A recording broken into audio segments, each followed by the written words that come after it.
Registration శాఖ ప్రక్షాళనపై focus పెట్టింది తెలంగాణ సర్కార్. కరప్షన్ కు అడ్డుకట్ట వేసేందుకు కొన్ని మార్పులు తీసుకునొస్తోంది.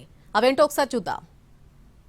రిజిస్ట్రేషన్ శాఖలో మార్పులకు శ్రీకారం చుట్టింది ప్రభుత్వం.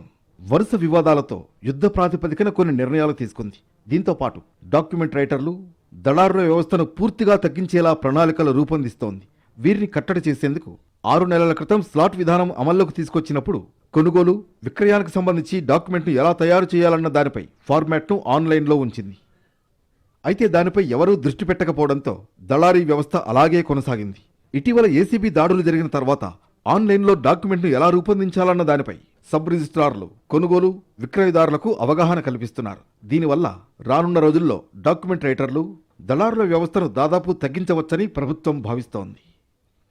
ఒక నవంబర్ నెలలోనే 13 సబ్ రిజిస్ట్రార్ కార్యాలయాలపై జరిగిన ఏసీబీ దాడులతో రైటర్లు, దళారులు ఆఫీసులోకి రాకుండా ఇప్పటికే సబ్ రిజిస్ట్రార్లు కట్టుదిట్టమైన చర్యలు చేపట్టారు.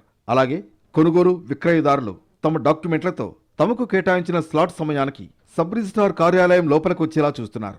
రిజిస్ట్రేషన్ అయ్యేంత వరకు వారికి సలహాలు, సూచనలు ఇస్తున్నారు. అయితే ప్రభుత్వం ఒకవైపు సంస్కరణల దిశగా ముందుకు పెడుతుంటే మరికొందరు సబ్ రిజిస్ట్రార్లు మాత్రం తమ అవినీతి విషయంలో అస్సలు తగ్గడం లేదన్న ఆరోపణలు వస్తున్నాయి.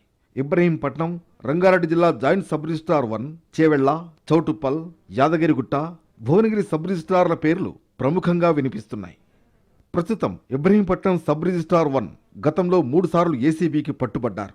అయినా ఆయన తీరులో మాత్రం ఎలాంటి మార్పు రాలేదని తెలుస్తోంది. రంగారెడ్డి జిల్లా జాయింట్ సబ్ రిజిస్ట్రార్ 1పై సైబరాబాద్ ఈఓడబ్ల్యూ స్టేషన్లో ప్రస్తుతం కేసు నమోదైంది. ఇక చేవెళ్ల, చౌటుప్పల్, యాదగిరిగుట్ట, భువనగిరి సబ్ రిజిస్ట్రార్లు అనుమతి లేని ప్లాట్లకు, ప్రభుత్వ భూములకు బై నెంబర్లు వేసి భారీగా రిజిస్ట్రేషన్లు చేస్తున్నారన్న ఫిర్యాదులు ప్రభుత్వానికి అందుతున్నాయి. ఇలాంటి పరిస్థితుల్లో అవినీతి అక్రమాలకు పూర్తిగా చెక్ పెట్టేందుకు భారీ ప్రణాళికను సిద్ధం చేసింది తెలంగాణ సర్కార్. మరి ఇది ఎంతవరకు సత్ఫలితాన్ని ఇస్తుందన్న